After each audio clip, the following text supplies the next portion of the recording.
కర్నూలు జిల్లా పత్తికొండ హాస్పిటల్లో ప్రజలకు మలేరియా సీజన్పై అవేర్నెస్ చేయడం జరుగుతోందని, వర్షాలు కురుస్తున్నందున గుంటల్లోని నీరు ఎక్కువగా నిలిచి ఉండడం వల్ల దోమలు ఎక్కువగా ఉన్నందున వాటి నుండే ప్రత్యేకమైన కొన్ని జబ్బులు రాకుండా కొన్ని మందులతో అరికట్టవచ్చని అన్నారు. ఇక ప్రజలు గోరువెచ్చని నీరు త్రాగాలని, అలాగే పత్తికొండ ఆసుపత్రి యందు ప్రతి శనివారం పరిశుభ్రత మరియు మొక్కలు నాటడం జరుగుతుందని, ఇప్పుడు ఆసుపత్రి యందు రోగులను అప్పటికన్నా ఇప్పుడు మెరుగైన వైద్యం అందిస్తున్నామని డాక్టర్ కల్పన తెలిపారు.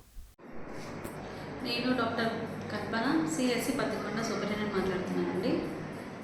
పత్తికొండ హాస్పిటల్లో జనాలకు ఇప్పుడు మలేరియా డెంగ్యూ సీజన్ ఉండడం వల్ల వాళ్ళకి అవేర్నెస్ క్రియేట్ చేయడం జరుగుతుంది. మనం ఎలా జాగ్రత్తలు పాటించాలి, దోమల నెట్ వాడుకోవడము, వాటర్ స్టాగ్నెంట్గా ఉండకుండా చూసుకోవడము, వాటిపైన కొంచెం ఆయిల్ కానీ కిరోసిన్ కానీ చేయడం వంటివి వాళ్ళకి జనాల్ని ముందే ఎడ్యుకేట్ చేయడం జరుగుతుంది వాళ్ళకి. ప్లస్ ఇప్పుడు కొంచెం డైరియా సీజన్ ఉండడం వల్ల వాళ్ళకి జాగ్రత్తలు ఎలా పాటించాలి అనేది కూడా ఎడ్యుకేట్ చేయడం జరుగుతుంది. గోరువెచ్చని నీటి తీసుకోవాలి, తర్వాత ఎలాంటి పడితే అలా ఫుడ్స్, బయట ఫుడ్స్ తీసుకోకూడదు, ఇంట్లో వండినవే తీసుకోవాలని చెప్తున్నాము.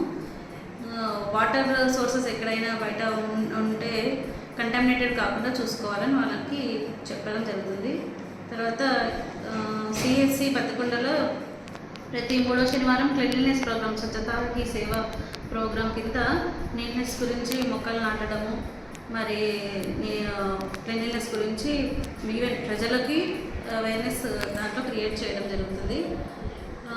ఇప్పుడు పత్తికొండలో సేవలు ఇంతకుముందు కంటే చాలా మెరుగైన సేవలు అందుతున్నాయి. ఓపీ కానీ, ఐపీ కానీ, deliveries, family planning operations, C sections ఇవన్నీ స్టార్ట్ అయ్యాయి. సో ప్రజలు మా సేవలను ఉపయోగించుకోవాలని కోరుకుంటున్నాను.